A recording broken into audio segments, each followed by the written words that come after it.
Okay, Thursday night shir. This shir is actually in honor of my sister, Chanekela Bas Avi Mori, and her husband, Rav David ben Reb Moshe Chaim, and for their mishpacha. And of course, it's always in honor of those that physically participate in the shir. Thank you so much for coming. You know, often we give introductions and it takes 20 minutes before we even reach the papers. Not tonight, not tonight. Tonight, we're going straight in. And I'm not even going to tell you the connection between this and today. And you're just going to have to wonder about that until it's time to make the connection. Number one, this is from the Sefer Rav Pa'olim, written by the son of the Vilna Gaon. So the Vilna Gaon has a brother, Reb Avram, and he has a son, Reb Avram. I mean, he has more children, but he has a son, Reb Avram, who wrote a Sefer Rav Pa'olim, a fascinating Sefer. It's not very long, where he discusses obscure Medrashim and old works, and what their source is, and how accurate, and who wrote them, and when they're from, and etc., etc. It's a really intriguing work. And quite early on in his Sefer, he writes the following. Join me, number one. V'chein kosav hagon amakubal, the great scholar, the great Kabbalist, or the godly Kabbalist. Moreinu arav nosan nota. Rab nosan nota. Shemotza he found b'shem Medrash, in the name of Medrash. Tam, a reason, masha nikra Yehoshua bin Nun. Why is Yehoshua called Yehoshua bin Nun? Why is his father's name Nun? So you would say, I don't know, that was his name. You're about to find out there's much more to the story. In addition, Vahamaraglim koru oisai dein reish katia. The Meraglim gave Yeshua a nickname. They called him, this is the guy. Reish katia means with a chopped head, a severed head. What's that talking about? Let's jump to number two. Number two, you have to turn the page sideways. I wanted to spice things up tonight. You're always sitting here with the papers one direction. Multi-directional tonight. And number two is a Gemara in Saita. So Yehoshua and Kalev return from the expedition with their contemporaries, their colleagues, or till that point, their colleagues, the Meraglim. And Vayas Kalev esa'am, Kalev silences the people. El Moshe, towards Moshe. Omar Rabba, what does this mean? She sison bedvarim. Kalev, he seduced, he tricked the crowd. Because Pasach Yehoshuah first started to speak to the crowd and tell them, don't be afraid of the reports of the Meraglim, things aren't that bad, God will help us, we will surely be victorious, etc. And what happened? The Kamishtoy, Yeshua tried to speak, and Amrilei, the Jews, said, Yehoshua, you think you can talk to us? Dain, you're the guy, Reish Katia Yamalo, the guy who has a severed head should speak? Now what does that mean? That's what the Gemara says, that they, and it probably refers to the entire Jewish nation, not just the other Meraglim. It sounds like Yeshua was speaking to the masses, and the masses responded and ridiculed him and rebuked him. You're going to speak to us, you're Reish Katia. What does it mean? Yeshua, as far as we know, had a head on his shoulders. A very good head of that, a very healthy head. He had a great mind. What does it mean he had a severed head? So the Aruch, Reb Nosson of Rome, going back almost 1,000 years, says the beginning of his name starts with a Yud. A Yud is a short Vav. What it means is the beginning of his name is severed. A severed head means the beginning. The head of his name is severed. It's not a Vav, it's a Yud. And many ask, well, what type of, how can you belittle somebody, right? And Yosef and Yaakov and Yitzchak and Yehuda, it's actually the Eibishter, right? Dayala Evid Lias Kara, by God's name as well. Like, what's that supposed to mean? Rashi says, what it means is Yeshua at that point had no children. And people told Yeshua, so going to Israel really doesn't relate to you at all, because the portion of land you'll get is not going to be passed on as an inheritance to your own children. So you're not even, you shouldn't be part of this conversation. But this Kabbalist, Reb Nosson Nata, says, I'll give you a different interpretation. I'll explain to you the real reason of why the Jews belittled, degraded Yeshua with the severed head. Reish Katia. What does this mean? So he says a story.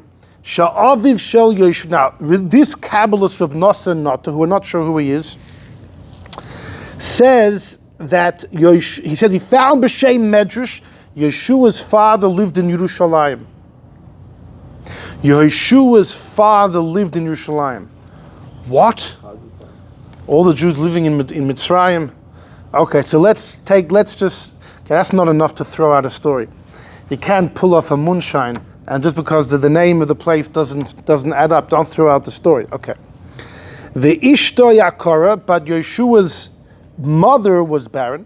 V'hoya hatzadik mispalel, and the father, Yeshua's father, was davening lonoichach ishtoi with his wife. Vayasa lo Hashem, and the Eibishter listened to him, and she conceived. Vayhi ki harasa, when the wife, Yeshua's mother, conceives, obviously with Yeshua. Hoya hatzadik misana, that tzaddik fasted. Uboichi cried day and night, mena fugus, with no respite. And his wife was highly concerned, anxious, she couldn't understand. She said, you should be happy, rejoice. God has heard your prayers. This is your response, tears? He didn't answer.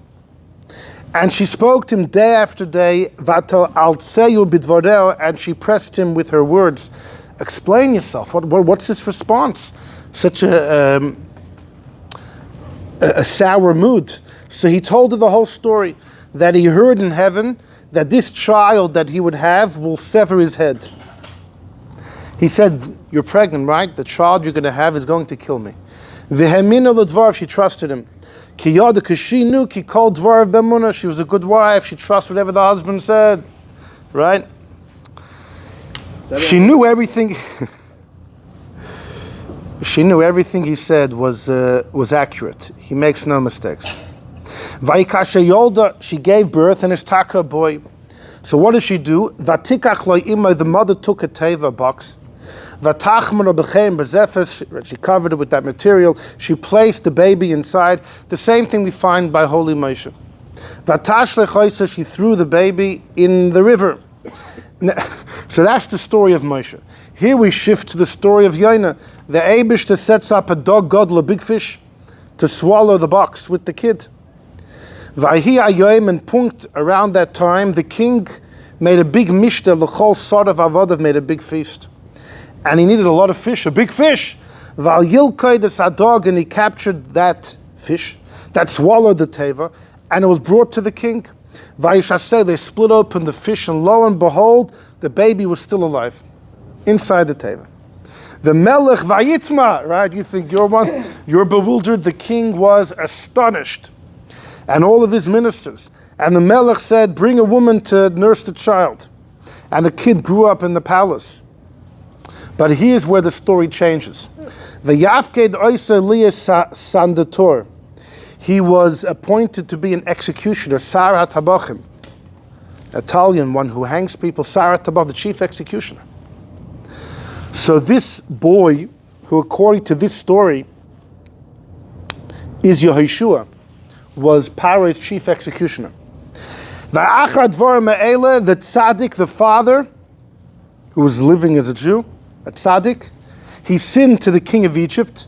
Now before he was living in Yerushalayim, now he sinned to the king of Egypt. The truth is, Mitzrayim at that time was a world power. Actually, many say that Eretz Yisrael was somewhat under the auspices of Egypt. So that's not such an issue. Is why he was in Jerusalem. All the yidden were in. Right. That's not the issue, because Yerushalayim itself would have been you would have been answerable to Paro as well. The king commanded the sandator, the executioner, to sever the head of this tzaddik, and then to take his wife, because the rule was the executioner killed someone, he would get his wife. The executioner, Yeshua, had no idea this was his father. But he would get his wife, one of the kids, and all of the possession, la'atzma k'mishpatim Beis, like the rules at those times. So he killed his father. And then he took his mother. Yeah, he did. He did. And then he takes his mother, to be with her. And all of a sudden, all of a sudden there was milk everywhere. The whole bed is white with milk. And he was trembling, terrified. He thought she was a witch. She was a witch. And he took his spear to kill her. He said, "Mechashefo here, you're a witch." And his mother remembered the words of her husband, the tzaddik. And she responds, she tells the boy, Ein ze kishuf, it's not witchcraft.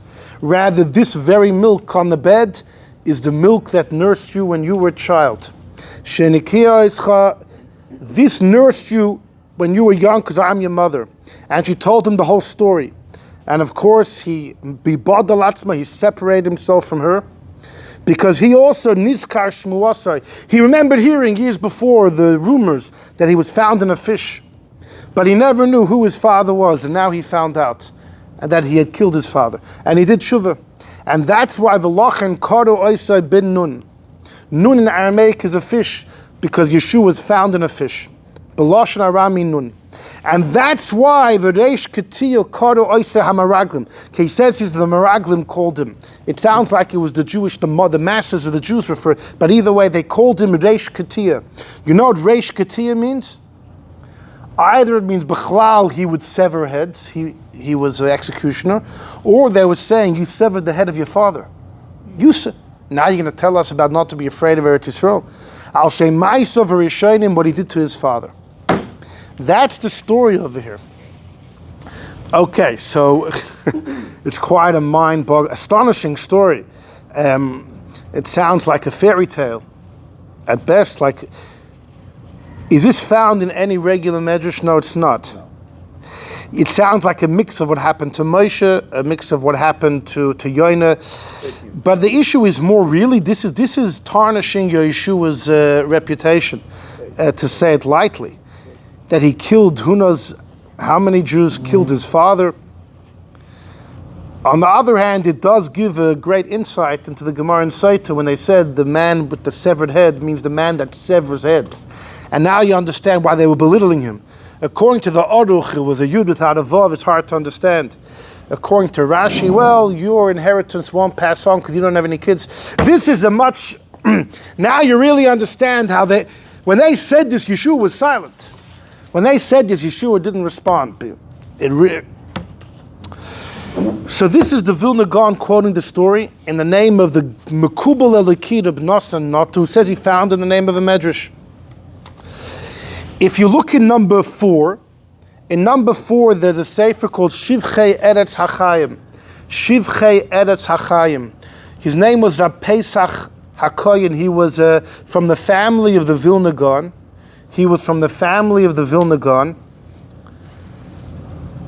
And I believe he lived in Vilna. Rab Pesach Fifner, I think maybe his last name was. Either way, Shivchei Eretz HaChaim. And in number 4, he writes like this. You know why they used to call him Rosh HaHoreg, the head butcher, right? Yeshua was called Reish Kati, which either means the man that severs heads or the head of the severers. You can also translate it that way. The chief butcher, the chief executioner. They were saying, the Jews were saying, we're going to rely on Sar but Tabachim. Yeshua, we're going to trust you. You're the chief executioner. Rav K'talai Dain, this head butcher, that to take us al cherev to the sword of Amalek, who's in the south of Israel, says Rab Pesach HaKohen, because I saw Ra'isi Ksav Yad, I saw a manuscript of the Radal Reb David Luria. We had a whole shir a couple months ago about the great Reb David Luria, a tremendous scholar, especially in the world of Medrash. And he writes in the name of the Gaon Reb Chaim of Volozhin, the Vilna Gaon's chief student. Shemotza Medrash, that he found a Medrash on why is he called Bin Nun, B'Torah with the Malafim Nun, and he go down the line of Sifru b'Medrash Chazal, Because somewhere in the Medrash it says that Aim, the mother of Yeshua ben Nun, was an Akara. She couldn't have kids. And her husband Nun davened for her. And heaven responded that your wife will have a child, but he will kill you. When Yeshua was born, his mother took him, she placed him in a box on the edge of the river. A fish swallowed it. Dayogim ra'u, and fishermen saw, so here's a little bit different. Fishermen saw right away, so it wasn't like the kid was sitting there for days and weeks inside in the fish's stomach. Fishermen observed it immediately as it was happening in real time. Urdafuhu, and they pursued the fish and they hunted the fish. And they opened the fish, and lo and behold, Yeshua was found alive.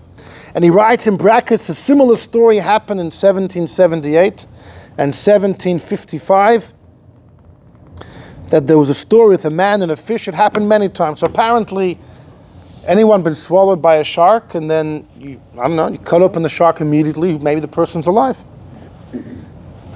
If the shark swallows instead of chews. Or a whale. Fine, yeah. Great white shark. Right. If you're swallowed and not chewed, so you have a bit of time. Right? Anyhow, the baby that was found was brought to Paro's house. He grows up, Yeshua grows up, and he becomes a Sarah Tabochim. He says in brackets, this was when Moshe was hanging out in Midian. And Yeshua becomes Rosh HaHereg, the chief butcher. His father Nun became Chayev Rosh HaMelech. For some reason, the king wanted his head. And according to the rules of Egypt, the permission was, if anyone legally kills somebody, then the murderer gets rights to all the possessions of the executed. Lekachas Eishes Harag Leila Isha. And Yeshua saw that the wife of Nun was beautiful. Vayachmed Eisa Leisha. He wanted her. It was his mother, but he didn't know. Ubeyodai, and he killed Nun with his own hands. V'kasher bikush lekarav elea, Hashem made a miracle that he shouldn't be nichshel with his mother, and the bed was full of milk. And he asked her, what's going on? And she said, you are my child, God caused this to happen. V'nishma beruchai v'loi noga ba'oid. Ad kan l'shena.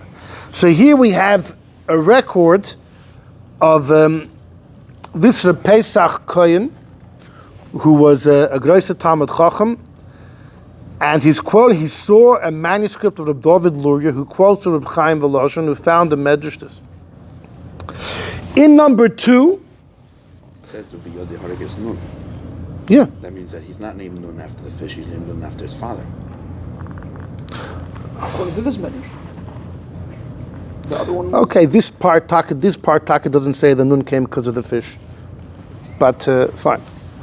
The story though, right, okay, there are a few differences, right? But the story is pretty much the same. In number 2, there's a sefer called Oitzer Yad HaChaim, which was written by a fellow Rabbi Yisachar Ber. He was a rabbi in Poland before the Holocaust. And it's a collection of fantastic information, okay? And he writes in the beginning, B'shnas Cherem, there was 1 year he don't know the circumstances. I was Nod Ma'artzi, I was traveling away from home, and I was Be'eretz Ungarn, I was in Hungary. I was shown there a hatoker from a Medrash Ksav Yad, and here he quotes the whole story. I won't read the whole thing again. He quotes the whole story as well. He doesn't quote any names of who takes responsibility of the story, but he has the whole thing. He actually, at the bottom, if you look at number 2, the bottom, 2 lines from the bottom, he says, V'siproloi, the mother told him the whole story, right, when they were in the bedroom, and he asked her to prove it. According to this, Yeshua asked, prove it. Now the truth is, according to the Oitzer Yad HaChaim, there's one major difference. This chief executioner was not Yeshua. It was Yeshua's father. The whole story happened with Yeshua's father. Yeshua's father is called Nun. He was called Nun because of the fish. He killed his father. He wanted to be with his mother. It's a big difference. Anyhow, so V'shoal Oisa, Nun asked his mother, do you have a simon? Do you have a proof about your child? And she said, yeah. She said there was a birthmark somewhere on the body. He picks up his shirt, Right there. It's right there. Look at number 3. He says, Vayideke nisvadele, and then he knew that he's Taka the son. And then he finishes off in number 3. The chassid that he had killed was his father. So the son did major tshuva, and he married a woman from the Jews. He had a son, and the son was called Yehoshua. The whole story happened with Yehoshua's father. According to the Oitzi Yad HaChaim, he doesn't say, he says, I found a copy of the Medrash. There's no names, no one's taking responsibility in Hungary. But at least over here, the story's not with Yehoshua. It's Yeshua's father killing Yeshua's Zayda. Yeshua's father did tshuva. He is Nun. And that answers your point before. The same guy called Nun is the same guy who had the story with the fish. It was all with the father. Yeshua was the son. And that's why Yeshua was called Ben Nun, the son of the fish. Because the father was nicknamed fish based on the fact he was swallowed by the fish. Yeah. Well, that doesn't help with what the yidden called him, Reish Harag or whatever. The yidden called him. He's not saying as far as Reish Keter. He's not quoting that Gemara. He's just saying the story. He's just saying the story. How did he figure that out? The same as other people? Yeah, there's Rashi, there's the Aruch, there's other pshatim. In other words, it could be this is the true story. Somebody accidentally said it in the name of Yeshua, and then someone said, that's a geschmack pshat in the Gemara and Seit about Reish Keter. Like that's how these mistakes happen. On the other hand, it's hard to say this is the more accurate version when he has no source to it, whereas the other people have names, it sounds much more authentic. Reb David Luria, manuscript Reb Chaim Volozhin, who has a story about Yeshua himself. It's much more puzzling to say it about Yeshua. Who would ever, Yeshua is such a perfect person, to say he had such a beginning is so hard to wrap your head around. On the other hand, you have, so after number 4 was printed, it was in the 1870s. It was in the 1870s, I think it was Tafresh Lamed Zayin. It was in the 1877. Around there, this Shivchei Eretz HaChaim was printed. And people saw it, and there were many unhappy customers. What type of story is this? What is the story about Yeshua? How could you tire throwing Yeshua under the rug where he murdered his own father? What type of horrible story is this? Where did this come from? This is I can't even say it's a joke. This is somebody made it up. So the printer of the Sefer Shivchei Eretz HaChaim was actually not Reb Pesach himself. It was his brother Reb Yitzchak who printed it. And this Reb Yitzchak wrote an article in a periodical of the time known as Hamagid. There was a periodical back in the day, Poland, Lithuania, thank you, Hamagid. And you can actually get a copy of it and see his article where the Yitzchak says, you're challenging the story? You dare challenge the story? He says, I attest that there are numerous Kisvei Yad of the Vilna Gaon himself, where the Vilna Gaon writes the story. So you're messing with the greatest. The Vilna Gaon said it happened with Yeshua. You're saying you can't wrap your head around it. All right, so bite your lip, bite your tongue, go break your, can't clap the cup in vant. Story happened. And he wrote a whole article that who even dares to question, what's your question based on? That whoever heard it, the Vilna Gaon writes it. Right. So we had a whole shir about that. Also, right. This is a little more extreme. Yeshua Pasha killed his father. Moshe Rabbeinu being born with negative habits. That's a walk in the park compared to this story over here. So that he printed, I think it was almost the same year in the 1870s where he printed that article in Hamagid defending the story. However, apparently no one else saw these manuscripts of the Vilna Gaon. Right. Where are these 2 manuscripts? And a number of big scholars who vehemently refuse to accept the veracity, the truth of this story, they believe the Vilna Gaon never wrote this. Correct. It's the Vilna Gaon's son who's recording. The Vilna Gaon's son writes a sefer where he records interesting information. He's recording that he found an interesting manuscript of the story, He's not testifying that it happened. He's just saying that part of Jewish tradition. There's legend, there's folklore, stories that we tell over, and somehow this is a story that's been told. And who knows? It was told over in the name of the Vilna Gaon's son. So somebody heard, Vilna Gaon. So then you think you saw it in Vilna Gaon's own handwriting. So many have challenged it until we see the Vilna Gaon's Kisvei Yad. We're not going to believe that he wrote it. And therefore, you can challenge the story. Listen, I don't know.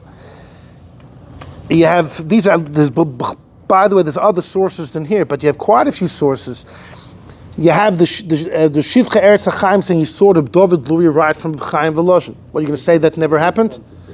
That it's not Reb David Luri's manuscript? And you say it just never happened? You have to have more evidence. Just because something is hard to stomach doesn't mean it didn't happen, especially in the world of Judaism. There's a great God out there, Hayipolam Hashem Dover, nothing's beyond the Eibish's hands, and amazing things have happened, amazing things do happen, and Mitzvah Shem will continue to happen. Anyhow, so that's one of the big legends surrounding Yeshua. Why are we talking about it tonight? Because back in the day, there were those that would fast on the 26th day of Nisan, today. Because today is the yard site of the great Yehoshua. In Shulchan Aruch it says he passed away the 26th day of Nisan, and this comes from the Bahag, and it also comes from earlier. Apparently, in some of the other works of the Rishonim, other dates are given a little bit later in Nisan. Maybe not the 26th, maybe a couple days later, but in Shulchan Aruch it has this date, the 26th. And this was one of the big Tanesim, right? There was Rosh Chodesh Nisan to fast because Nadav and Avihu died. There were some of the days of the year, important days to fast. And Yeshua's passing was a tremendously significant day. Chav Vav Nisan. He dies at the age of 110. We know that because it says so in Sefer Yeshua. He passes away 110. Similar to who? To Yosef. Yosef 110. And we'll talk about that more. And, I really feel Yeshua doesn't get enough credit. People just don't really talk about him. Although he has his own Sefer in Tanakh, a whole Sefer, and the first 10 prokim are good stories, then you have all the maps and the cities of Israel. It gets a bit boring, if you could say that. But throughout the Chumash, he comes up and up again. It's really only in Parshas Shlach, by the Meraglim, that people stop to talk a little bit about Yeshua. But he shows up much earlier. He's there in Parshas B'Shalach. He's there in Parshas B'Shalach at the end when there's a war with Amalek. Yeshua is chosen to lead the war. And like strange, it's like random. Yeshua? How old was Yeshua even at the time? So we know that Yeshua died at 110. But there's a big debate when he was born and when he passed away. The 110 years, that's set in stone. It's a pasuk in Yeshua. When did those 110 years take place? So in our trusty Seder Hadoros over here from the great Rav Yechiel Halpern, almost 300 years ago. So he says the conventional understanding is the Jews leave Egypt in 2448. He was 42 years old. In 2406 he was born. So he was 42 years old when we left Mitzrayim, and the war of Amalek and B'Shalach happens a couple of weeks later. Boom, he's 42 years old. Amongst the Rishonim, the Rashbats, the great Rashbats, the end of the Rishonim, he passes away in Algeria in the early 1400s, and before him the Ibn Ezra, both of them believe Yeshua was 14 years older. He was 56 when we left Mitzrayim. Now, he definitely passed away 110, but the big difference is, for how many years did he lead us in the Holy Land? According to the conventional understanding that he was 42 when we left Egypt, 40 years in the desert gets us 82 years old. When we go into Eretz Yisrael, he leads us in. So he leads us about 28 years. But according to the Ibn Ezra and the Rashbats, you have to minus 14 years. 14 years. So the difference would be how long he was the leader of the Jewish people. Well, you calculate how many battles and the time. the dates aren't given there. It's hard to. It was listen. When God fights your battles, there's no way of determining how long it took. We'll talk about that as well. So, Yeshua is called out in Parshas B'Shalach. He's selected to lead the war. So if you look in number 6 on the next page, 2 excerpts of Medrash Rabbah. The Medrash Rabbah asks, the first time Yeshua is mentioned is by the war with Amalek. Vos Epis, why was he selected? If he was 42, he's pretty young. Okay, 56, a little older. But he wasn't a Nasi of one of the tribes. He wasn't one of the 70 elders. He seemingly was not that prominent. We'll see more about that. Why was he chosen? So the Medrash Rabbah gives 2 answers. Lama Yeshua, why? The God says, Zekeinecha Amar, Yerzei de Yosef. We link Yeshua to Yosef. Yerzei de Yosef said, I fear God. Esolekim Aniyare, right? Yosef said, I fear God. Ubazeksiv, and what does it say about Amalek? V'lo Yarel, they did not fear God. So you needed the power of Yosef, which was channeled through his descendant, Yehoshua. Yeshua comes from Ephraim, and Ephraim was not the oldest, but he was in some ways the primary son of Yosef. Yeshua has the energy of Yosef inside of him, so that's why he was told, Yavai ben Benoi, the anacle of the one that said, I fear God, and take retribution of the one who did not fear God. That's why. The next thing, Lama Yeshua, look right underneath. God says, listen, Yeshua was because of your Zayd, Yardul Mitzrayim. It was because of your Zayd, it was through him being sold to Egypt. He couldn't leave Egypt. That's how the Jews came there. So Leichis Daviks, I want you to pick the fight with that nation that pounced upon you as you left Egypt. Right? Maybe not such a strong link, but again, it's because of Yeshua representing his Zayda Yosef. So the Medrash has the Shaila, why Yeshua random? The answer is not random at all, because he channels the strength of Yosef. If you look in number 7, a Yalkut Shemaini, an unknown Yalkut Shemaini, you'd never believe it. Number 7, a pasuk in Mishlei, Oitzer Nechmed, B'Shamim Benave Chacham. In the abode of a wise man, you'll find a beautiful, a sweet treasure. The Chacham, when he gets valuable items, he puts them away. Zeh Moshe, that's Moshe. Uchsil Adam Yivlena, but a foolish person devours immediately anything, any good produce he gets, never puts things away for later. That's Yeshua. Shaloi Hoya Ben Torah. Says the Yalkut Shemani, Yeshua was not a Ben Torah. Avo Yisrael Koirin Oisech Sil, they called him a fool.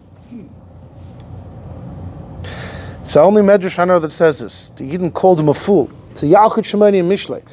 Ubishvil, but because he was Misharis Moshe, because he served Moshe, he was Zeicha to the Yerusha, because he was Mechabda, he honored Moshe.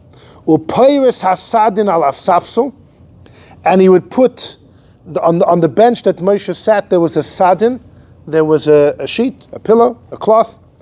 V'yoshev tachas raglov, and he sat underneath Moshe's feet. So Hashem says, Eini mekapech scharcha, I won't hold your reward back from you. As it says, the one that plants the fig will eat its fruit. This Medrash Yeshua B'chlal was not a Ben Torah. Incredible, incredible. He's there in Parshas B'Shalach with the war against Amalek. In the end of Parshas Mishpatim, there's a story of Moshe going up on Har Sinai, and Nadav, and Avihu, and Aaron, the 70s came, each of them going up and seeing God. Yeshua wasn't invited. The famous story in the end of Mishpatim, Vayir, they saw God. That was the Zkenim, that was Nadav and Avihu. Aaron, Yeshua wasn't there. He wasn't there. It seems like he wasn't from the elite of the spiritual individuals of the Jewish society. He wasn't there. And not just that, when Moshe went up for 40 days, Moshe said, Aaron will be here to judge you. Hur, Moshe's nephew. Yeshua wasn't left to judge the people. Now the truth is, Yeshua didn't remain there. When Moshe went up to the mountain for 40 days, Yeshua followed him. He went as close as he could, as far as he was allowed, and he remained there for 40 days. So it could be Moshe didn't select him to remain with the Jews to judge them during those 40 days because Yeshua just wasn't in the camp. Could be. But according to Yalkut Shemaini, it's more to it. It's Yeshua wouldn't have been capable to do that. What about Moshe Kibbutz? Hold on. This week is the Pirkei Avos Perek Aleph. This is why we're doing this. You think that? There is a Medrash Rabbah that many of us are familiar with, that the reason Yeshua was Zoiche to be the next leader was because he took care of the Beis Medrash. He made sure everything, the chairs would be ready and the mats and everything. So, and people laughed at him and scoffed. It's a clear Medrash Rabbah. People laughed and scoffed at Yeshua. And they said, you're the Shamash, you're the Gabbai, the Shamash of the Shul. But later, when Yeshua was selected to succeed Moshe, they realized, no, Yeshua actually had it right. Yeshua's activity was was correct and good for him. But here you have the Yalkut saying similarly that he was Pyrus the Sadin on the Safsal of Moshe. But it says he wasn't a Ben Torah B'chlal, which is a Pella. It's a Pella. Moshe was not implied that he was studying Torah with him. He was Mesharis Moshe. Right? And it says he was Mesharis Moshe and Kisisa in Parshas Ba'aloischa, Mesharis Moshe Mibechurav, from his young years, which is strange. It says in Ba'aloischa, Yeshua was Mesharis Moshe from his young years. What do you mean young years? If he was 56 when they left Mitzrayim, or even 42, Moshe only came a year before. Before then, he was in Midian and Cush. What does it mean from Yeshua's young years? And Ba'aloischa only happens a year after they left Mitzrayim. Yeshua's only known Moshe 2 years tops. What does it mean he was Mesharasim from his young years? Very difficult to understand what that word means, B'Bechurav. Some Rishonim Taich Mibachurav means from the choicest of Moshe's attendants. Moshe had numerous attendants. Mibachurav, from the choicest amongst them, was Yeshua. But others say it means from his young years. It's hard to understand what that refers to. So, listen, in number 10, you have a comment of the Alshich. The Alshich says that 40 years passed in the desert.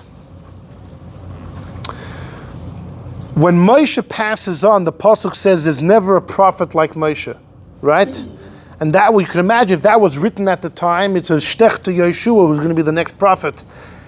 The Torah ends, no one will ever be like Moshe. You know, the good days, the good days are gone. Our best days are behind us. But it says that about the prophecy. What about Yeshua's Chochmah? The Alshich says, in Chochmah, Yeshua was equal to Moshe. When Hashem told Moshe, place your hand, in Parashas Pinchas, Hashem told Moshe two things. Place your hand on Moshe. He also told, on Yeshua, he also told him, V'nasata may hoidchol, place from your majesty upon him. Moshe, instead of placing one hand, placed two hands on Yeshua. And he just empowered him with tremendous, he poured upon him opened the channels of wisdom and poured upon him Chochmah.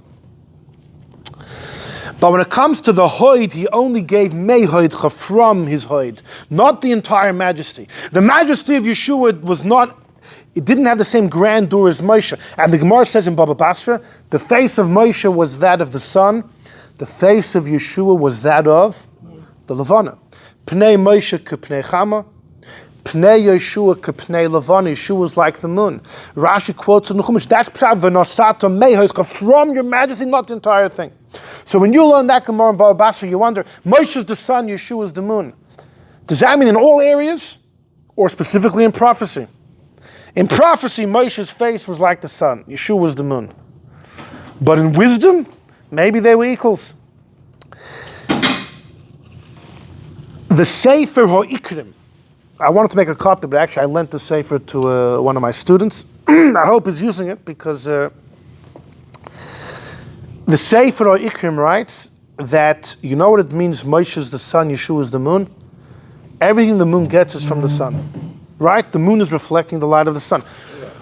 Whatever level Yeshua reached, all of his madregas, it sounds like his understanding as well was only because Moshe shone upon him. Only because Moshe shone upon him. it sounds like after Moshe passed, things weren't the same. Things weren't the same. Everything Yeshua got was because Moshe, you take away the sun, what's the moon going to reflect? So it sounds like it's not just in prophecy, maybe in Chochmah too. You know, in the Rishimus, the Rebbe has a story, a dark story, that after the Alter Rebbe passed away, so Chabad Chassidus kind of split between the Mittel Rebbe and Rebbe Aaron Starasheller, who was a little bit older, was older than the Mittel Rebbe, and years back they had been close friends. In fact, the Alter Rebbe was once gazing out the window, and the Mittel Rebbe and Aaron Starasheller were walking, I think it was hand in hand, and one of the Alter Rebbe's Chassidim quoted the expression "Trein rein d'lo misparshin," two friends that don't separate, which is said about Chochmah and Bina, two friends that don't separate. The Alter Rebbe said, "Halavai, if only, if only." In the end, Rabbi Aaron Strasheller opened up his own camp of Chassidus Chabad, and actually the greatest, it seems like in the outset, the greatest students of the Alter Rebbe flowed towards Rabbi Aaron of Strasheller. And the Mittel Rebbe once said, the fact Rabbi Aaron became a Rebbe doesn't bother me. What bothers me are the people that went to. And a few of them, Reb Moshe Velenker, Reb Yekhezkel Druer, the Mittel Rebbe warned them, don't go to him, I warn you, I warn you. He warned them 3 times. And he told them that my father, the Alter Rebbe, was able to speak to Eitzim and Avam, to rock and to wood. In other words, everything you have, all of the levels of spirituality you have, is a gift from my father. I'm the Yerush, I'm my father's inheritor. I can take back what he gave. And he warned them. They didn't return. And they lost everything. They lost all of their spiritual levels, all their spiritual madregas were all lost. In the Rebbe's words, they became ois mahus. They lost their entire identity. They were like a skeleton, a shell of what they once were. And Reb Moshe Velenker came back to the Mittel Rebbe and he said, either give me back my identity, or I want to die. And he died. He died. Reb Yekhezkel Druer never came back. But people would hear him davening and he would cry and say, Eibishter, where is Yekhezkel? Where is Yekhezkel? It's very sad. But that's the idea that, you know, when you're completely makabel from somebody, you know, what you have is completely thanks to that person. And that's what the Ikrim says about the Levon. That he says that's the moshel of the Cham and the Levana. It's not just that Moshe was brighter than Yeshua. Then you could have said a torch versus a candle. Why did we choose the moshel of a sun and a moon? Because the moon only is makabel from the sun. Anyhow, but you wonder, is that about prophecy or about Chochmah as well? So the Alshich says that by the end of the 40 years, when Moshe placed his hands, that happened in Parshas Pinchas and onwards, Yeshua became equal to Moshe and Chochmah, to the point when Yeshua gave Shir, the Alshich describes there, to the Yidden was identical as Moshe. Talking to Yeshua in learning was identical to talking to Moshe in learning. You wouldn't tell the difference. His scholarship was equal. So the Alshich asked for Shemet Toimar, Lama l'ruach chochma shiva lo smichas yadav. Placing the hands helped equate Yeshua to Moshe intellectually, but not for the hasagas ruach nevuah. We're number 10. So Lozeh Amar, that's why the Pasuk said it's impossible. Because there'll never be another prophet like Moshe. It's not b'choik ben Adam, it's not humanly possible to be on Moshe's level. It was a gift that God gave to Moshe. And Moshe couldn't give that over. Yeah, Dafka Nevuah, exactly. That's exactly what the Alshich is saying. Only Nevuah, exactly. Only Nevuah was restricted to Moshe himself. Because Moshe had koyach to be, he knew God, Aspaklar, the Gemara says in Yavamis, it was Aspaklaria Hameira. It was like looking through clear glass. Not opaque, not unclear glass. But in Chochmah, they were equal. So you could say the Alshich's talking about maybe the end of 40 years. The Yalkut Shimoni is maybe talking about the beginning of 40 years.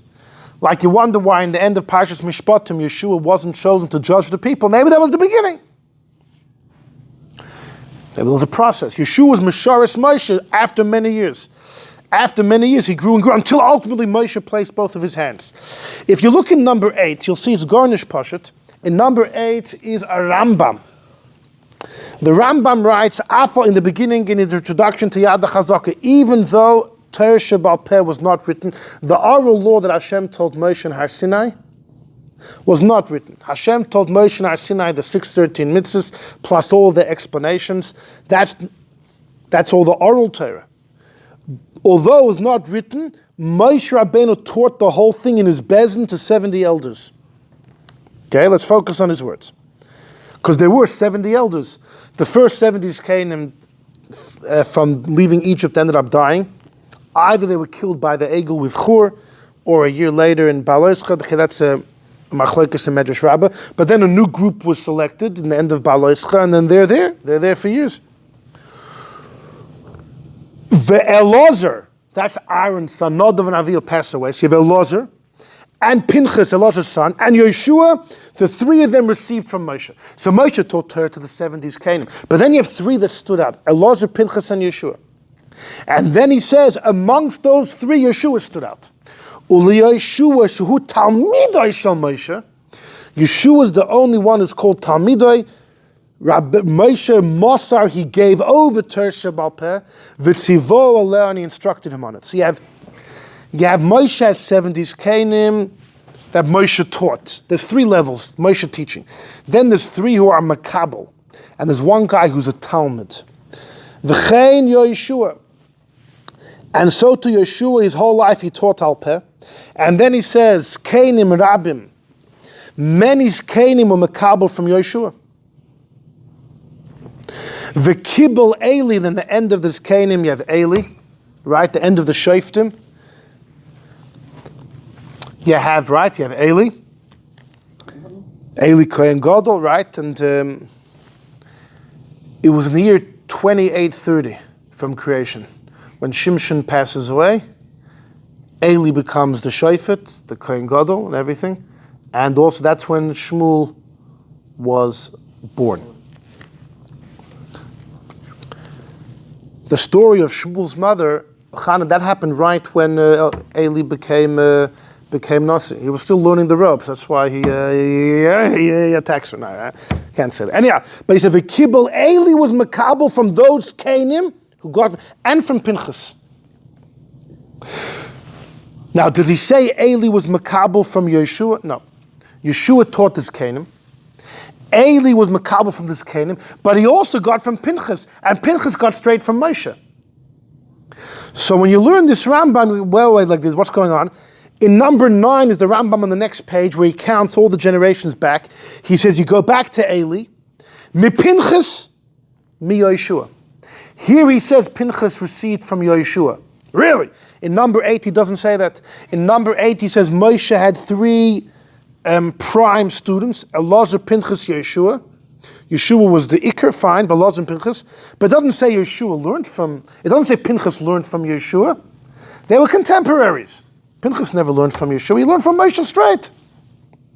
But here he counts Pinchas, very strange how the Rambam does that. But he has Yehoshua as the link, from Moshe, Rabban, Shal Nevi'im, fine. The point is, the Rambam said it's all through Yehoshua. Now, where does the Rambam get that from? Pirkei Avos this week. Moshe gets Torah from Sinai. Masara Yehoshua. That's the Lashon the Rambam is number 8. Masara, he gave it over. Moshe was only Moser. He taught many people.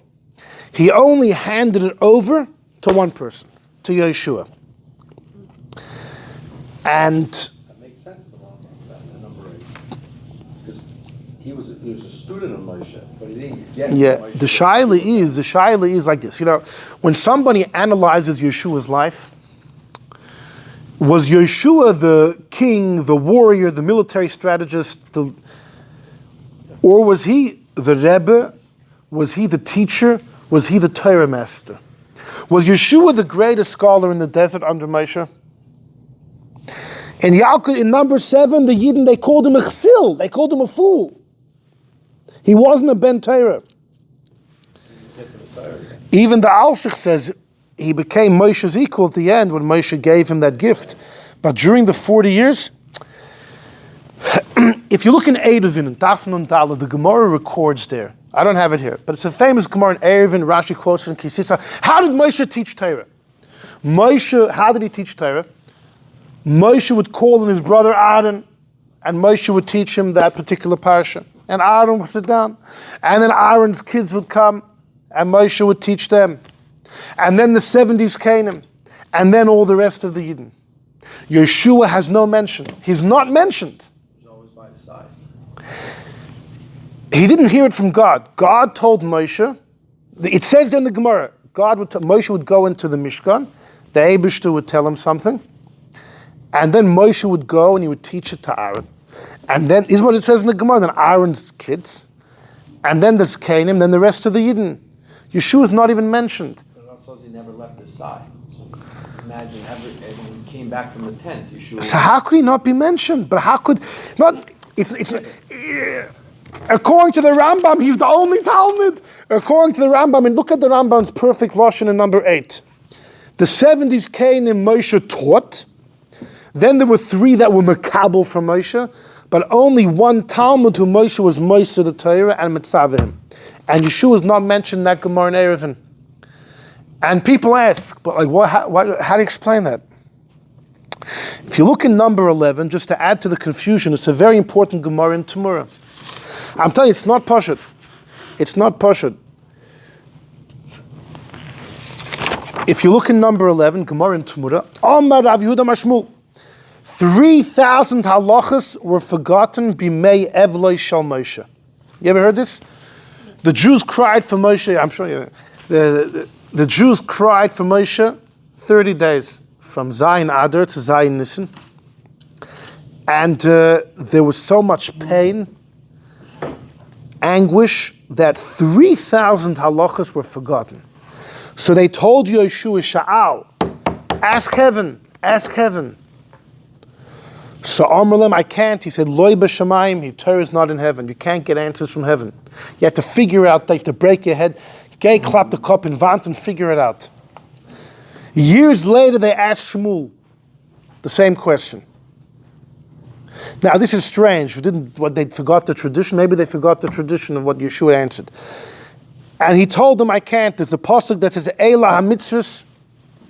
In the end of Parshas Maseh, it says, these are the mitzvahs, meaning, after Moshe knowing, Ein Novi Rashai L'Chadesh Dover Me'at. It's a very important statement of Chazal. No Novi can create new information. So, Amar Rabbi Yitzchak Nafcha, let me tell you something. Let me tell you a specific shaila that was forgotten. You have a carbon chatas that the owners died. What do you do with the carbon? You can't bring it. But should it just pass? Does it need to die, or it could be raya, it could pasture in the fields? Nishtacha, that was one of the 3,000 forgotten b'mei evlei shel Moshe. And you know what they did? You know what Rabbi Yitzchak Nafcha says? You know who they went to? They didn't go to Yeshua. They asked Pinchas. You hear the story? According to this story, according to the first story from Shmuel, their first address was Yeshua. According to Rabbi Yitzchak Nafcha, no, when they had a shah, they went to Pinchas. They asked Pinchas Sha'al, and he said, Loi b'shamayim he. He gave the answer, I can't. And after Pinchas, where did they go? To Elazar. Remember the Rambam, Moshe had 3 students? Well, you know who was the prime student? It was Pinchas. The Rambam said it was Yeshua, maybe in the eyes of God, in the eyes of Moshe, but in the eyes of the people, from this version, it seems like it was Pinchas, and then Elazar, and then maybe Yeshua. They asked Elazar, Sha'al, he said, I can't. Eila mitzvahs, he quoted the second thing, a Novi can't be, I can't ask. Even if I would be given a prophecy, it wouldn't have any, it's not admissible in court. It has no halachic weight. So here you have 2 versions of what happened when they had a Shiloh. Did they ask Yeshua or no? They first went to Pinchas and Elazar.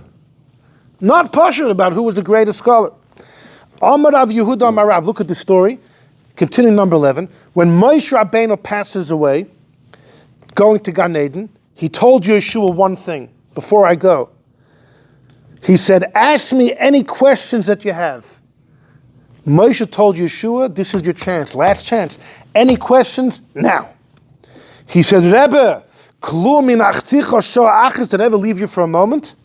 And I go somewhere else? I never left your side. Okay. You know, so you have to see how this Gemara in Tamur matches up with the Gemara in Eruvin. which omits him.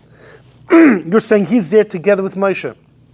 But he didn't hear it from God. No. He heard it So, from Moshe. so, Every time Moshe said it to Aaron, he heard it from Aaron. He heard it then. Every time. but the Gemara counts how many times Aaron ended up hearing from Moshe and Aaron's kids in this Canaan, and there's no mention. Yeshua's not there. It's like a glaring omission. It's a glaring omission. You're equating completely different. Aaron was never going to lead the people. Aaron was the Kohen Gadol. In the desert, in the desert, Aaron, there's a pasuk that says Moshe, Aaron, and Miriam were the three shepherds. They were all shepherds of the Jewish people. But in the desert, what you had protection, you had an umbrella policy, the best umbrella policy you could have had from the Eibishter. So you didn't need that. But No, you what didn't. happened? But you needed a general to go into But a Torah teacher. But the general then had to be a Torah teacher. So that's the beautiful sikh of the Rebbe. The Rebbe discusses about why Moshe Rabbeinu one asked God for his kids to succeed him, and Hashem said no, Yeshua is going to be the one. Right. And the Rebbe bases this sikh based on a vart of the Megala Amukas, that Moshe wanted that there should be two leaders. His children could be the generals, and someone else, maybe Yeshua, could be the spiritual leader. And God said no, it has to be the same person. Right. Because you can't have But that's what God is saying. You need whoever, because the general. It's much harder to make a general become a spiritual leader than to take a spiritual leader and make him a general. No, but then take Elazar, take Pinchas. If Yeshua is not the paradigm, if he's not the quintessential, the ultimate spiritual leader of the generation, if he wasn't, so why was he chosen to be the one to carry both roles? So who's to say that when Moshe Rabbeinu went up and the 70 elders came up, that it wasn't a vote of confidence, and that's why Yeshua stayed behind?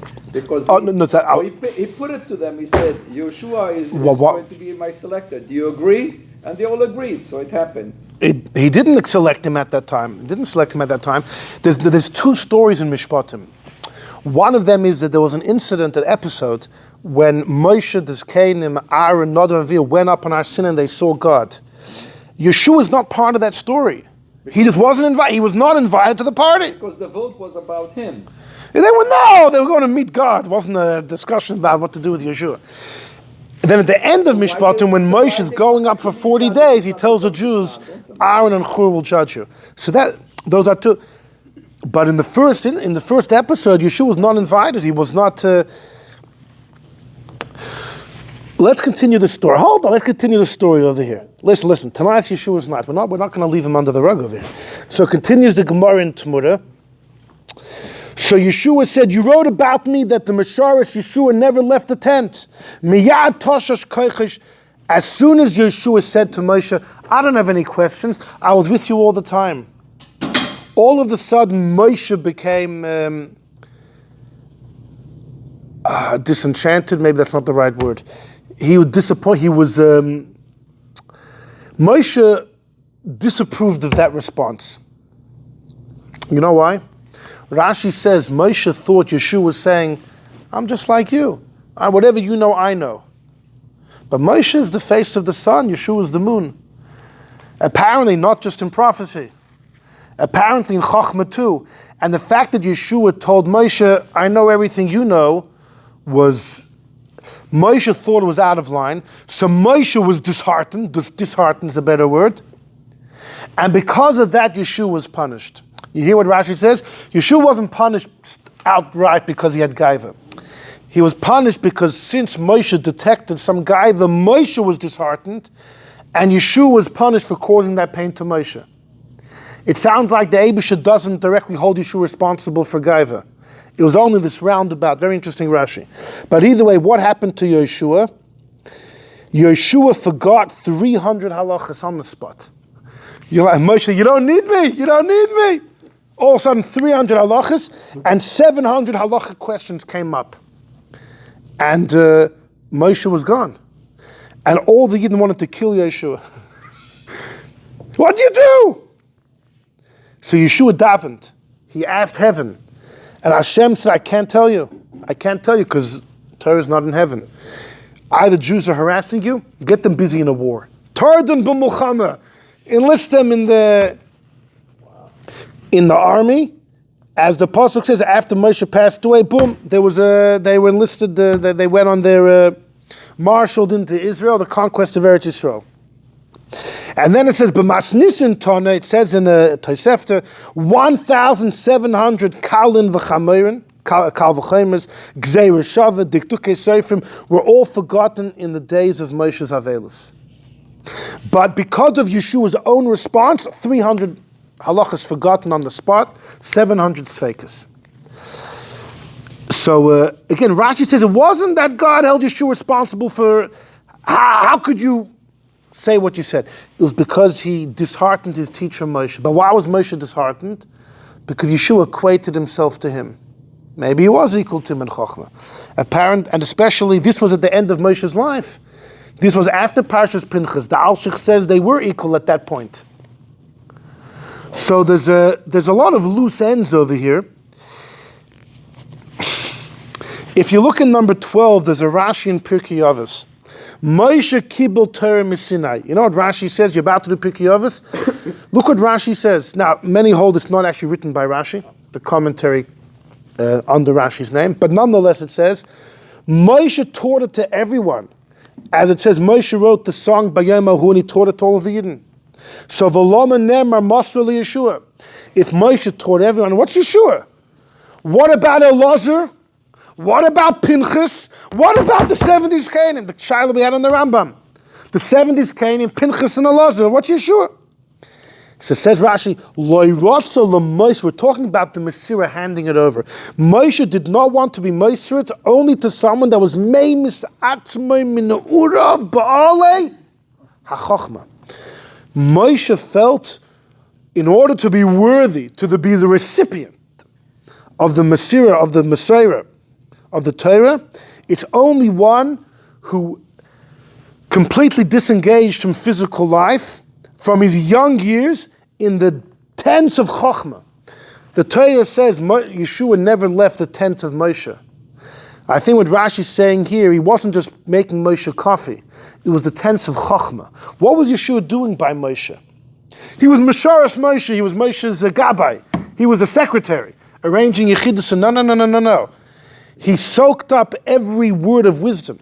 Yeshua knew more than anybody else. He says, Olei Chochmah. I think the diuk is that when it says in the Torah, Yeshua was busy in the tent, because there's an idea called Shemusha Shel Torah. The Gemara says in Brachas, Gadol Shemusha Yoser Melamuda, better to attend the scholar than to learn by him, which has many meanings. In fact, many say it means there's hearing the class from someone, but after the lecture you go over and you ask some questions, and the shmuz after the lecture you can actually get more than the lecture itself.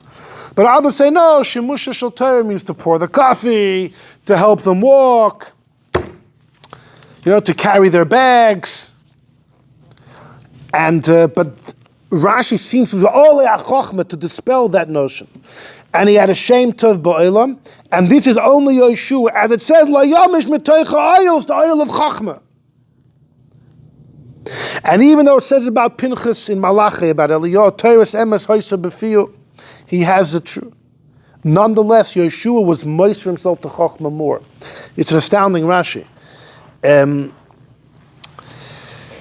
So you have the Yalkut Shmei in number 7 that says people called him a fool and he wasn't a Ben Torah, and you have Rashi over here saying that he was moist for himself to Chochmah more than anybody else. More than anybody else. And Rashi wrote that before everybody else. Well, the Yalkut Shemaini was collected and was after Rashi. In Lithuania, so they had nothing else to do. Yalkut Shemaini was a collection from Reb Shimon of Frankfurt in the 1200s, but that's why it's called Shemaini. His name was Shimon. It's a Yalkut, a collection, but it's collecting things from way back when. Now, this Yeshua, he definitely was a military general. He was a melech. The Rambam writes in the beginning of Hilchos Melachim, Yeshua was halachically a melech. Now the truth is, the Rambam holds Moshe Rabbeinu was as well. The Rambam in Hilchos Beis HaBechira writes Moshe was a melech. By Moshe, major debate. There's a pasuk in Parashat V'zois HaBracha Vayehi Bishurun Melech, there was a king in Yeshurun. The Ramban there brings two opinions if it refers to God was the king or was Moshe king. It's two opinions who king refers to. And some say the proof that Moshe was not a king is a story in Parshas Yisro. When Yisro comes, there's a great dinner, right? There's a big meal. And Moshe, during that meal, was the chief waiter. Moshe was the waiter. By the way, some say, because when did that meal happen? It could be it happened when Moshe came down on Yom Kippur with the second luchas. Moshe was the only one fasting. The rest of the Jews ate the night before that morning. You can't do half of Yom Kippur. So Moshe didn't tell them about Yom Kippur. But he knew about it. And he was fasting from the night before because he was on the mountain. So he couldn't eat. But he wanted to camouflage it. So he was the waiter. But many Mefarshim say, hang on. If Moshe is a king cannot allow himself to be a waiter. A melech can't be meichel on his covet. A melech can't engage in such ordinary activity. That is evidence Moshe was not halachically a king. So, there is a possibility, you could take it or leave it, that the Rachav in his Tzafnas Paneach and Chumash says, you know when Moshe became a king? When he came down with the second luchas in Yom Kippur and Koran Urpon of his face shone, that was a crown. That was Moshe's crown as king. There's a debate in Masechtas Zvachim, when did Yisro come? When Yisro came, when was it? Was it before the Torah was given? Or was it after the Torah was given? And the Gemara says it depends on why he came. If he arrived because of Kriyas Yamsuf, like Rabbi Eliezer, or like the war of Amalek, like Rabbi Yeshua, then he came right away. He came before the Torah was given. But Rabbi Lazar Amadoi says he only came because the Torah was given, so he came after. The difference is like this. If he came before the Torah was given, right, so there was a few days there was free time, that's when the meal took place. So then Moshe could have been the chief waiter. He was not a melech until months later when he came down with the second luchas, like the Rachav said. But if Yisro came after Matan Torah, there would have been no time to have a meal until after Moshe came down with the second luchas. Because after the Torah was given, Moshe goes up 40 days. Then there's the golden calf, he's there for another 80 days, and then Yom Kippur. So, and by then Moshe is a king. Like the Rachav said, it was in Yom Kippur with the second luchas when he had the crown. The Koran Urpanav was his crown. So, years ago I wanted to say that if Moshe was a king or not depends on when Yisro came. If Yisro came before the Torah was given, so that's when the meal happened. Moshe was a waiter. He could be a waiter. He's not yet a king. He became a king later on Yom Kippur. When he came down with the second luchas, his face was shining. But if Yisro only arrives on the scene after the Torah was given, then the meal could have only happened after Yom Kippur. And if Moshe is a waiter then, he should have been a king. It must be he's not a real king. Anyhow, that's as far as Moshe. As far as Yehoshua, the Rambam unequivocally says Yeshua was a melech. And you see the Rambam saying here, Yeshua was the greatest scholar. He was the greatest scholar. During the 40 years that the yidden were in the desert, Yehoshua was a bachelor. It seems quite clear Yehoshua was a bachelor. He was busy with Moshe. He did not get married. As soon as Moshe passes away, Yeshua was looking for a shidduch. Now, for 30 days, it was Avelis, mourning Moshe, not getting married. Then Yeshua sends two Meraglim, Kalev and Pinchas, and they go to Yericho, right, the famous story, and they meet a woman called Rachav.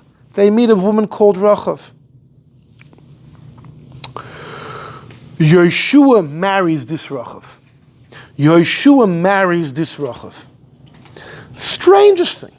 The strangest thing, Yeshua marries this Rachav. So they say poetically, listen,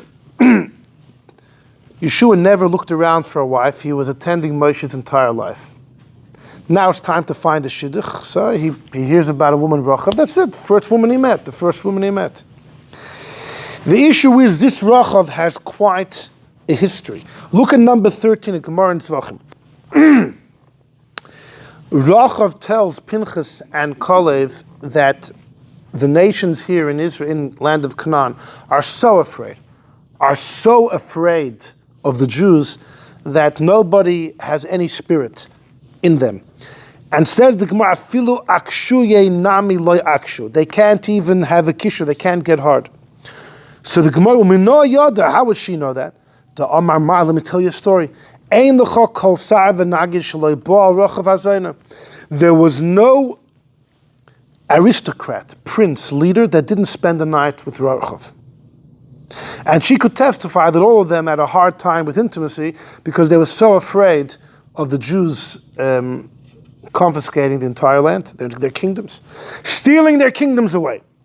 Amru, they said, she was 10 years old when the Jews left Egypt. She was mezana for 40 years. The entire 40 years the Jews were in Egypt, Rachav was a professional harlot. After she turned 50 in Nisgaira, then she converts. What was the story? She told Kalev and Pinchas, right? She hosts them in her home, and then she allows them to leave. And they survive, and before they left, she has a deal with them and says that my family should be spared. And she converts. And Amr, she tells God, Yehei machuli, I want you to forgive me with the reward of the chevel chalain and the pishtim, the window and the rope and the flax. What's that talking about? So Rashi says in number 14, you have to look in the Mechilta. There's a Beis that says, she said, God, for the last 40 years, I sinned to you with 3 things. You see, she lived in Yericho, and Yericho was a walled city, but the wall was thick. Her home was in the wall of the city.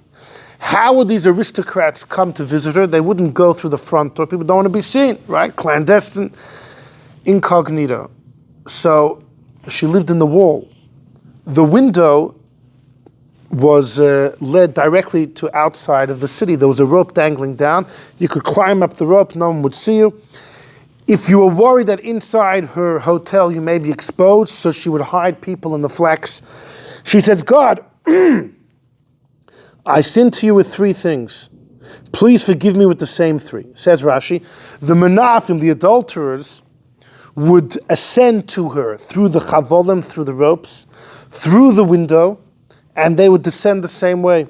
And she would also hide in the pish. I guess if there's a governor there, and people are in the hotel, the guy doesn't want to destroy his reputation. She would conceal him. But with the same 3 items, she merited to save the shluchim.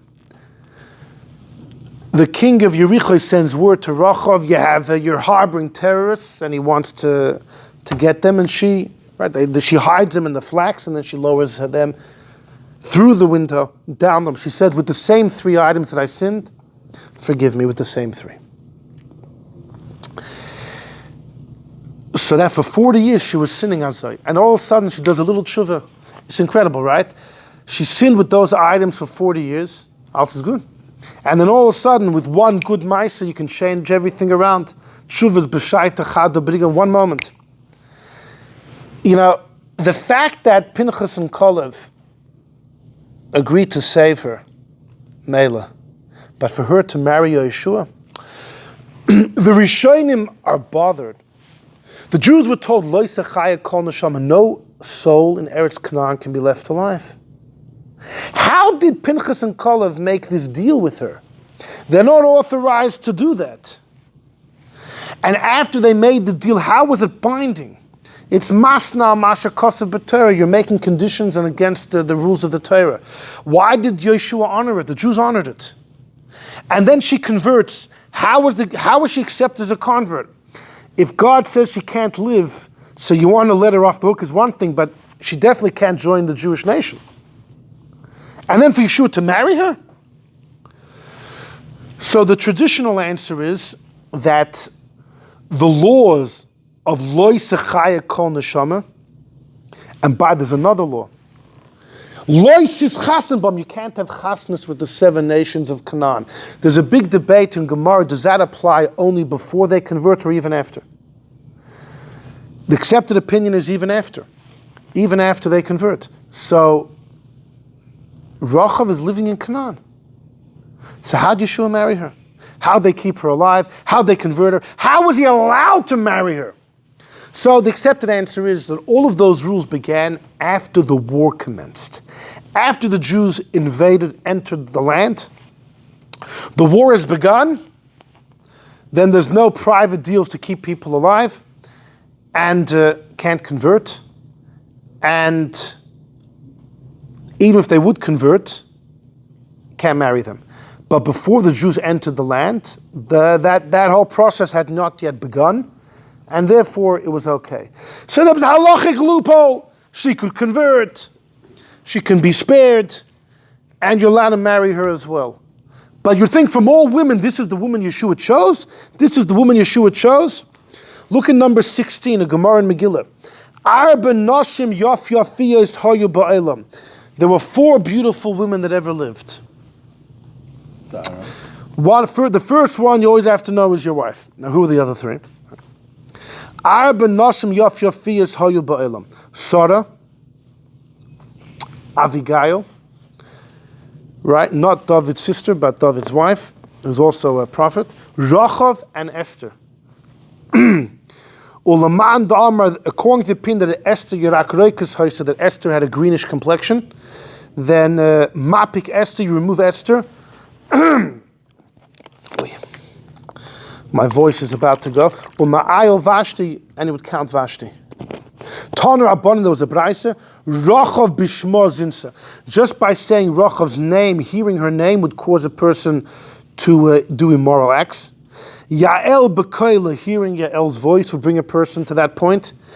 Avikayil b'zechirasa, by mentioning her, or by remembering her. Michal b'ashol b'riyas, if you had to see Michal. 4 beautiful women lived, and Rachav is one of them, right? So her career for 40 years as, I guess, the most wanted woman in Eretz Yisrael was not for vain, wasn't for naught. And imagine that Yeshua, what type of scandal? It's like such a scandal. It's incredible, huh? Yeshua finally wants to get married, and this is the woman that he finds. Couldn't find a better woman. So she did tshuva. Beautiful. She did tshuva. You know, there's a Medrash in Tanud Ve'eliyo. It says, tshuva is greater than tefillah. Moshe davened his heart out to enter Israel. God said no. Rachav does one tshuva azay, boom, she converts, she's accepted, and she's marrying Yeshua.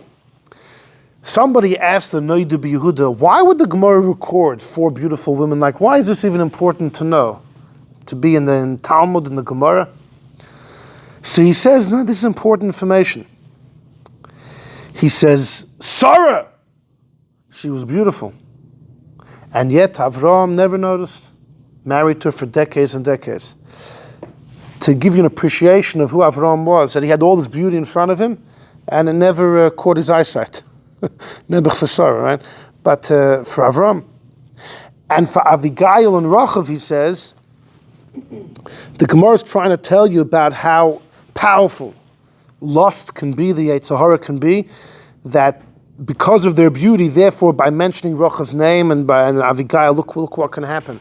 In order to teach a person, to impress upon a person, you have to be on your game. And one should never feel overconfident. You know, the Gemara in Kedushin has stories of Rab Meir, Rab Akiva, who felt overconfident and then, you know, almost fell in the last moment they were spared. But, you know, you can't help thinking that the 4 most beautiful women are married to the greatest tzaddikim, right? Sarah is married to Avraham, right? And I doesn't even appreciate it. Avigail ends up being married to David, Rachav to Yeshua, Esther to Mordechai. You can't help but wonder why is it that way?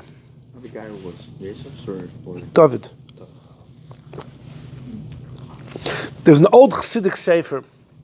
I think it might be the Derech Pukudech. I don't remember which one, where he says that just like when it comes to an esrog, you have to get the most beautiful esrog. Every mitzvah item has to be the most beautiful. There's a mitzvah to get married. Because of Hidur mitzvah, beautifying a mitzvah, you need a beautiful wife. But usually if you have the Yetzer Hara, so then you're not doing it for the mitzvah, you're doing it for lust. So, you know, you don't accomplish anything. On the contrary, it's counterproductive. But if someone's truly a tzaddik, he doesn't have that issue, so it's like getting a beautiful esrog. So that's why precisely the greatest tzaddikim had the most beautiful wives. part of the mitzvah of Kiddushin.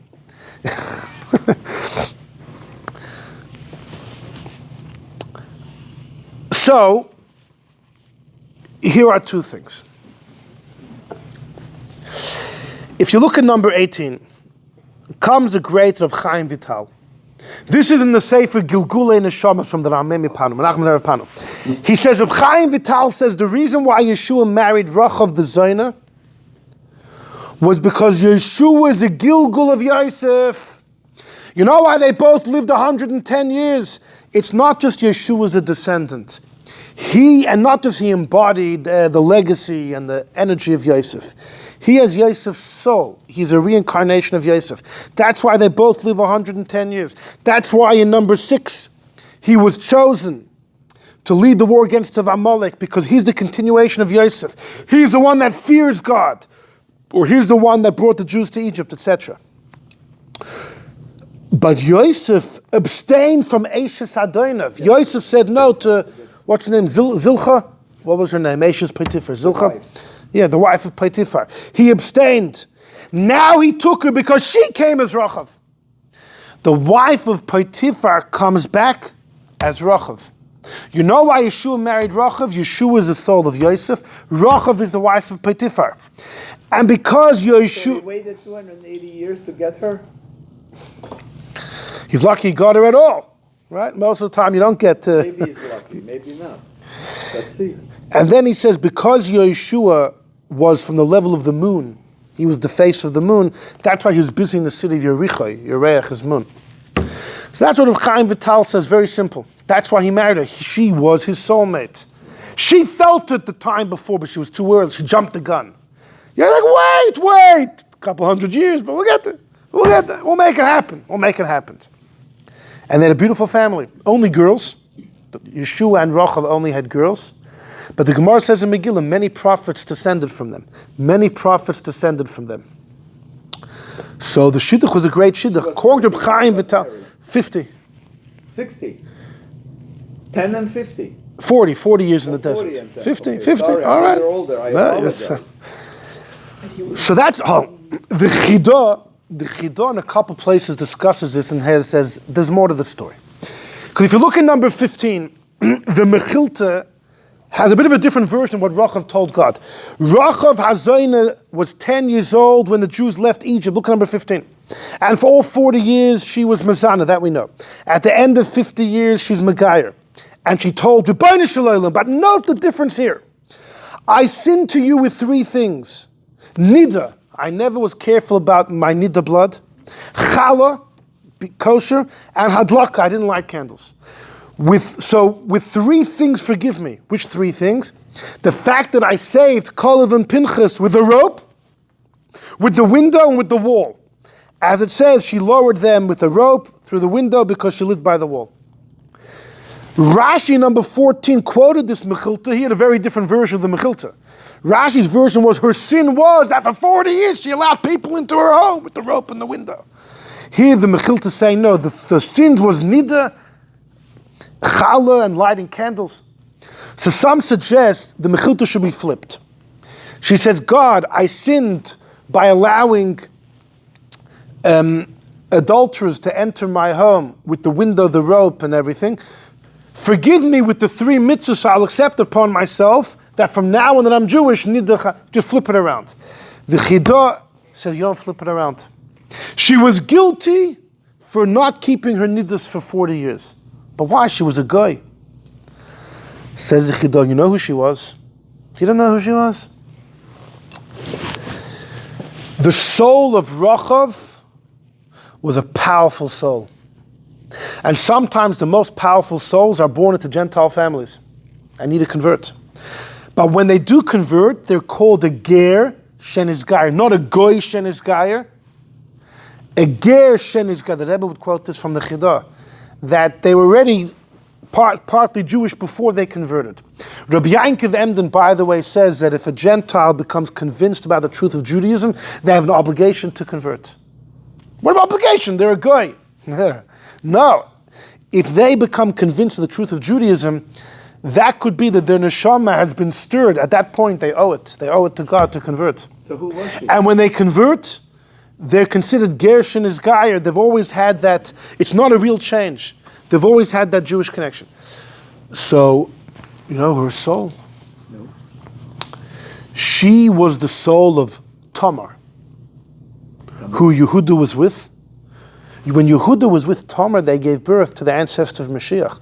Peretz and Zerah, that was the ancestor of Mashiach. Tamar brought Mashiach into the world. Tamar comes back as Rachav. That's why Tamar had two children, two sons, Peretz and Zerah with Yehuda. And Rachav saved the lives of two tzaddikim. And then, so first she was the Tamar. two sons of Yehuda died because of married to her. No.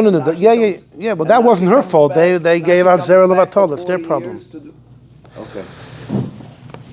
And This is a tough one today. no. Then she comes back as Chana. That's what I'm saying. Rachav comes back as Chana years later. She comes back as Chana, the mother of Shmuel. She comes back as Chana. There's a lot more to it. The Kabbalists say if you like these things, Chana has the same soul. Chana is the same gematria as Chava.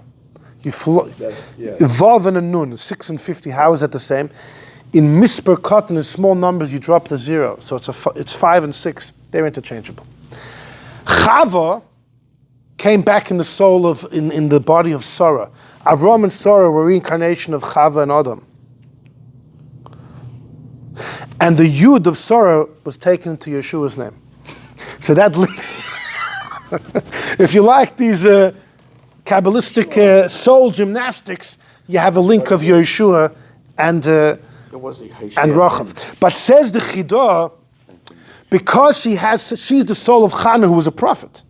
She has the soul of Tamar, who was a tzaddikus. She had a Jewish soul inside of her. She was Megayah 50. That's late. She owes it to her soul. She corrupted her soul for 40 years. She didn't take care of Nida. Where was she for 40 years? That's the Pshat in the Mechilta, number 15. He says the Gears is accurate. It's because for such a soul, it's considered tarnished that for 40 years, where were you? Should have come earlier. You didn't keep Nida for 40 years. So says the Chidah, look what he says in number 17. Because her soul was so great, that's why Yeshua married her. So it's different than a B'chaim Vital. It's not because they were soulmates from the past, because of Eishes Potiphar. He saw who she was. There was no one around who had the same soul as her.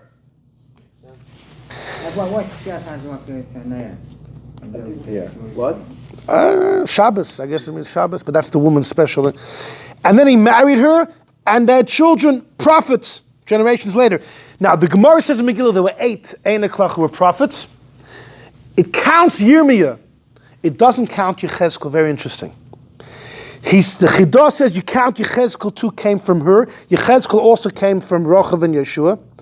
It's a Medrash Rab in Yalkut Shemaini. This is interesting. The Rav Habaki, the Baal Seder Adairis, Rabbi Yechiel Halpern, the Seder Adairis, quotes from the Shalshelis HaKabbalah. The Shalshelis HaKabbalah, 1500s in Italy, writes Yekhezkel comes from Rachav. The Seder Adairis says, Sheker on it, it's not true. Says the Chidah, it's true that the Shalshelis HaKabbalah often contains questionable material, but Punkt here is right. Yekhezkel also comes from that. I've mentioned before, the Radak writes Yekhezkel is Yirmiah's son. They were Kohanim. Yekhezkel is called Yekhezkel ben Buzi. Buzi means to ridicule, because his father Yirmiah was ridiculed. Why they ridicule Yirmiah? The Yalkut Shemaini says, when Yirmiah spoke about the impending doom, the Jews said, Yirmiah, you're telling us how to behave? Remember who your Baba was? Your Baba Rachav, Hazayna, harlot for decades, you're telling us? So they ridiculed Yirmiah. Yekhezkel was his son, says the Radak. He's Yekhezkel ben Buzi because the son of the man they ridiculed. Anyhow, so even Yekhezkel comes from this incredible shidduch. I just want to say one more thing, we'll end Mamash with this. I have it in number 5. Moshe calls Hoshea bin Nun Yehoshua. And there's so much to talk about that name change. The Rashbam says that when Paroi hires Yosef as his right-hand man. He gives Yosef a new name, Tzaftas Panech. He says that when Yeshua became Moshe's attendant, Moshe gave him a name, Hoshea to Yeshua. It was when he became his attendant. And we don't know of anybody else getting a name. In other words, he was the only real attendant of Moshe, the only real one. But this is from the Oyev Yisrael. The Apter Rebbe, he says beautiful. The Apter Ruv, he says it's brought in Medrash that when Tchias HaMeisim will happen, it's going to go by name. If your name is Aleph, Avram, or Binyamin, it's going to be quicker. If your name is Shammai, then you're waiting a while. But it also says if somebody's very humble, they'll rise early for Tchias HaMeisim. So if your name is Shammai, but you're humble, you won't have to wait that long. He says, now I understand. The Targum Yonason says, when Moshe saw the humility of Yehoshua, he changed his name from Moshe to Yehoshua. When he saw that he was humble, what's the connection? So you think the letter Yud was added to indicate the humility. He says, no. Pshat's like this. Yeshua's name was Hoshea with a hey. So his fifth letter, he's not too late in the line of Tchias HaMeisim. Moshe adds a Yud. Chutzpah! Now I'm number 10. When he wanted to call me Yeshua was going to scream, how can you do that to me? Now I'm going to be delayed in Tchias HaMeisim. Before I was hey, now I'm a Yud. So that's why Moshe first noticed how humble Yeshua was. And he knew that Yehoshua would come up right away, immediately, regardless, because of his humility. So Moshe said, "Ven nishatim," I can call him Yeshua, I can add the Yud because of his humility. So Yeshua's humility is a very important piece of his life. By my Sheva Brachas, the Shava Sheva Brachas, I asked the Shaila that the Targum Yonason says the Yud was added to Yeshua's name to show in his humility. Yet in Parshas Ha'azinu, when Moshe passes away, and the Torah speaks about Yeshua receiving the mantle, it calls him Hoshea. It goes back to his original name. And Rashi there says, to show you how humble Yeshua was, that he, in his own mind, he was still the old Hoshea he was when he was younger. So I asked, how ironic is that? When we want to show Yeshua's humility, we take away the very letter that was added to his name to indicate his humility. How do you explain that? So in Chassidus it says, if someone is a true kind-hearted person, they will do kindness without even realizing it. It won't be a conscious decision, hey, let me do that person a favor. It'll be so automatic, right? You won't even realize how helpful and how kind you're being. The true humble person doesn't make a conscious decision to decide to be humble. It happens on its own. The Yud in the beginning of Yeshua's name was indicating you're a humble man. Yeshua was so humble he wasn't even aware of it. We take away the Yud and we call him Hoshea to indicate that Yeshua was so essentially humble, he wasn't even aware. It wasn't like, you see, there's a letter under my name indicating my humility. It was so natural, so just nonchalant. It was just automatic. It was his nature. It was his nature.